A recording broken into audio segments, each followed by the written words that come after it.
Sinabi po ni Tito Soto na parinig kay Marbil. Hindi ko alam kung sinabi niya si Marbil mismo na kung gusto mong wag kayong manghingi ng exemption dyan sa EDSA busway. Kung gusto nyo makarating sa pupuntahan nyo na hindi kayo matraffic, umalis kayo ng maaga. Ang dami, no? Hindi lang, yan yung latest ni Tito Soto. Binara si Marbil. Pinagpapalagay natin na si Marbil yung pinariringgan niya. Hindi ko rin alam kung binanggit niya sa mga interview si Marbil. Pero yung pananaw na ganun, tama yun. Pero tama naman lahat ng sinasabi mo, Tito Sen. Sinabi mo na isusulong mo magkaroon ng 14-month pay. Ano ba mali dyan? Meron pa siyang sinabi, in lately, 20 pesos na bigas, binubudo. Sino bang may ayaw ng 20 pesos na bigas? Di ba? Kaya lang Senate President ka dati. Kaya mo palang isipin. Kaya mo palang isipin na ikaw ay mapapababa mo yung presyo ng, may solusyon pala kayo para mapababa nyo yung presyo ng bigas at ng ibang bilihin. Bakit ngayon ka lang nagdadaldal? Bakit nung Senate President ka, hindi mo ginawa yung 14-month pay, hindi mo ginawa yung 20 pesos?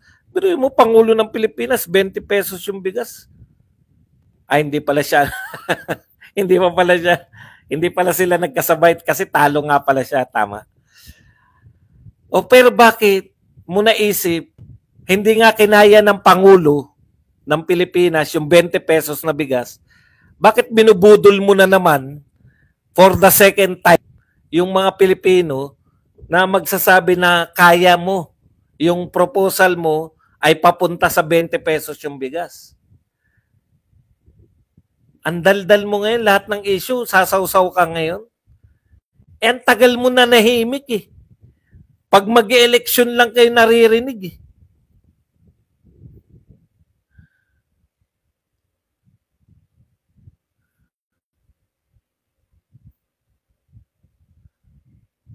Si Bato si Bato naman si Bato naman ang sinisi mo. Wala talaga kayong no? Ang tanging paraan ninyo pag pinupuna yung mga bata nyo, pinupuna ko si Soto ngayon eh. Sinabi na rin niya ni Bato. Si Soto po ang pag-usapan natin. Sang-ayon ka ba kaya ni Soto? Yung 14-month pay? Sang-ayon ka ba ay 13-month pay? 14-month pay? Sang-ayon ka ba kaya ni Soto yung 20 pesos? Alam ng lahat ng tao, miski nga yung presidente, sinabi niya pangarap lang eh. Hindi na kayang to pa rin eh. Tapos ikaw mangangako ka ngayon na 20 pesos na bigas. Ano pong wag na po tayong magpabudol second time around. Ibig sabihin, kayo, kung papayag pa rin kayo kay Tito Soto. Ako nananawagan ako, no? Ayaw ko dapat na i-single out siya eh. Gusto ko i-single out yung mga tulpo dahil talaga namang hindi dapat eh. Si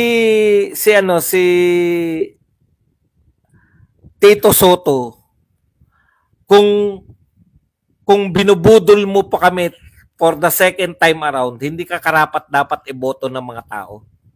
Yan lang ang masasabi ko sa iyo.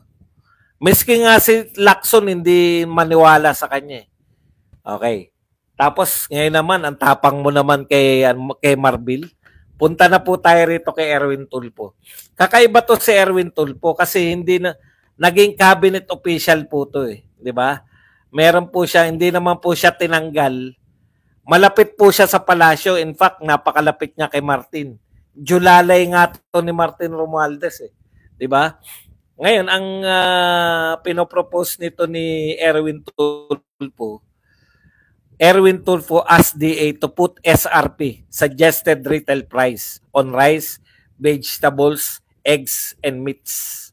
Okay, bakit? para saan niya maglalagay. Tingnan mo inabuso kasi ng ilang mga negosyante tulad ng mga middleman o mga broker ang presyo ng ilang pagkain dahilan para sumirit ang presyo nito sa merkado o mga palengke, sabi ni Tulfo. Antindi. Alam mo,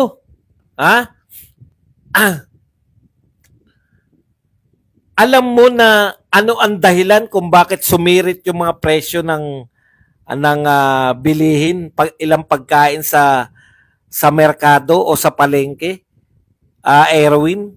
Alam mo, buhat nung nagsimula tong administrasyon ni BBM, cabinet official ka na Tapos, nung umalis ka dahil hindi ka in-approve ng commission on appointment, naging congressman ka. At ang pagiging congressman mo, hindi ka naman simpleng congressman. Ano ba tungkulin nito ni Erwin Tulfo? Si Erwin Tulfo ay House Deputy Majority Leader. Deputy Majority Leader ka Hindi ka simpleng congressman. No? Alam mo pala kung bakit tumataas yung presyo. DSWD nga siya sa cabinet. Dito po sa congressman, siya po ay House Deputy Majority Leader. Isa po siya sa pinakamataasang posisyon sa House. Si Erwin Tulfo. Alalay ito ni Martin Pag lumalabas si Martin, nariyan si Erwin Tulfo O, tuloy pa natin kung ano yung sinasabi niya ngayon.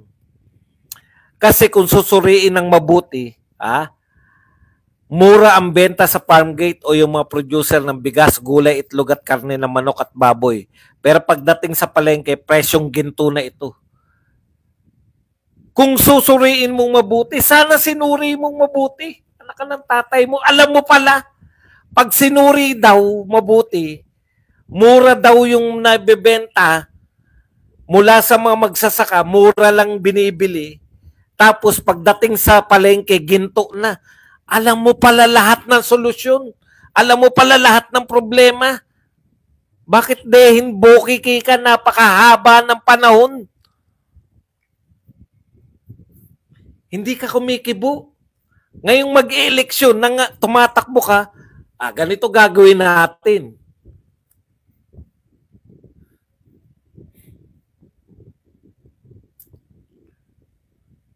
Mga kapatid,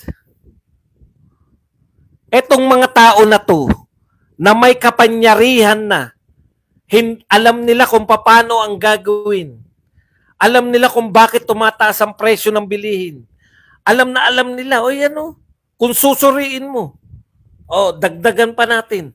Tumataas ng presyo pagdaan sa kamay ng middleman o traders bago pa ipasa sa retailers na nasa palengke. Alam mo lahat yung nangyayari. Tulfo, Erwin, number 1 kang senador sa mga lahat na survey. Tapos mangangako ka na. Diyos ko naman.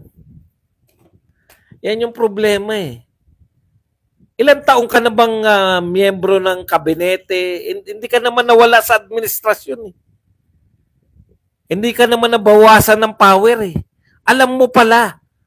Alam din namin yung nagaganap, ganyan din. Alam din ng Pangulo Ang tanong, bakit wala kayong ginagawa?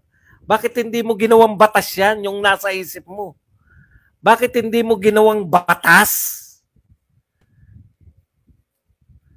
Congressman ka bakit hindi mo ginawang batas?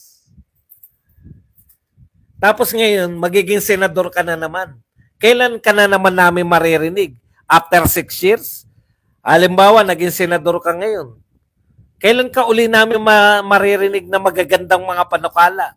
Pag magre-re-election ka na senador?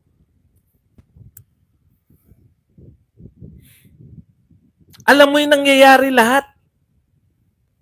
Hindi ka pangkaraniwang congressman.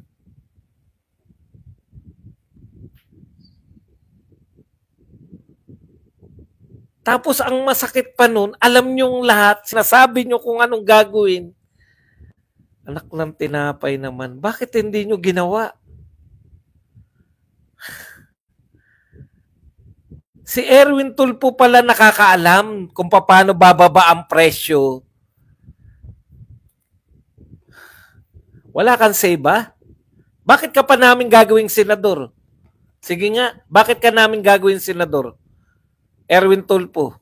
Wala ka naman palang ginagawa para pigilan yung pagtaas ng presyo. Alam mo pala eh, middleman pala oh. Alam mo po pala. Mababa ang bili sa farm gate, alam mo pala. May middleman kaya tumataas. Anong gagawin?